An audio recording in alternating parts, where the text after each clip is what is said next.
এটা কে নিবে তো আমার দেখার বিষয় না, কারণ বাচ্চা আমি সাইডে গেছি গা, এই জায়গায় আমার কোনো ই নাই। আপনি মা হয়ে কিভাবে সন্তানকে অবশ্য যে জায়গায় না আমার সন্তান এমনি আমার দিকে ভয় পাইতেছে। ভয় জাগাইছেন সন্তানরে? না, সন্তান এমনি আমার ভয় পাইতেছে, কিন্তু আরে আমি মারতাম। বাবা আমার খালি মারে। আপনার স্বামী যে মাদকাসক্ত, হ্যাঁ, এটা আপনি কখন থেকে জানেন? এটা তো আমি আসার পর থেকেই আমি জানি। আপনি কি মাদকাসক্ত জেনে শুনে কি ওনার কাছে বিয়ে বসছিলেন? না, আমরা এইসব আগে জানতাম না, বা তার জীবন কাহিনী বিষয়ে আমরা কিছু জানতাম না। আমার ঘরে আমার সৎমা ছিল, তো আমরা এইসব কিছু জানতাম না। তো আমার তার সাথে বিয়ে হইলে তো তারপর আমি অনেক যথেষ্ট পরিমাণ চেষ্টা করছি তার কাছে থাকতে, কিন্তু মানে থাকতে পারি নাই। আপনাকে মারধর করতো? মারধর করতো বা মানুষটা নিয়ে আমার অনেক কথা বলতো, একটা কিছু না হইলেও যে আমি পরে কে করি বা অনেক কিছু, এইসব কথাও আমার নিয়ে উঠতো বা অনেক কথা কইতো। অনেক অত্যাচারের পরে আমি চলে গেছি।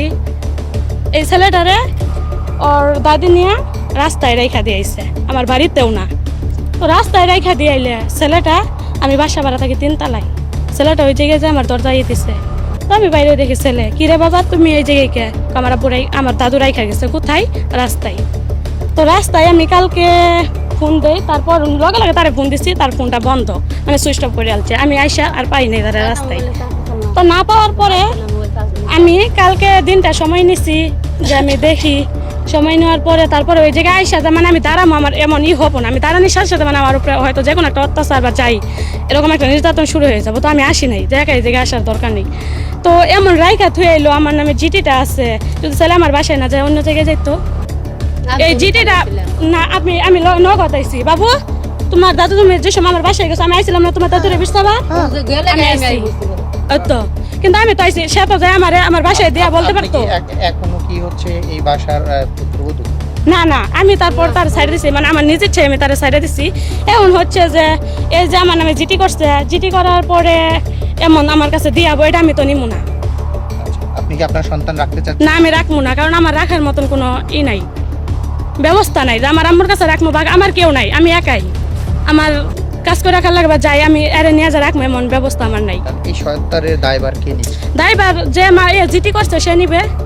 আপনি কি চাচ্ছেন আপনার হাজবেন্ড ওনার দায়িত্ব নিক? এটা কে নিবে তো আমার দেখার বিষয় না, কারণ বাচ্চা আমি সাইডে গেছি গা, এই জায়গায় আমার কোনো নাই। আপনি মা হয়ে কিভাবে সন্তানকে? অবশ্য যে জায়গায় না, যে জায়গায় মনে করেন তখন তাদের বোঝার দরকার ছিল যে তার মায়ের ছেলেটা নিছে, যেমনে পালুক তার মাই সন্তানটারে মানুষ করবো। আর না, আমার নামে জিটি কেন করছে? জিটি করলো কেন আমার নামে? আর আমার নামে শুধু না, সেই খুবই কি আপনার সন্তানকে আপনি কি এই মাদকাসক্ত স্বামীর হাতে তুলে দিতে পারেন? সে তাকে নাকি মেরেও ফেলতে লাগছিল? হ্যাঁ, এটা আমি শুনছি যে হ্যাঁ। বাবু কও নাকি কি করছে? এই তোমার সাথে কি করছে একটু এসে বলো তো বাবা।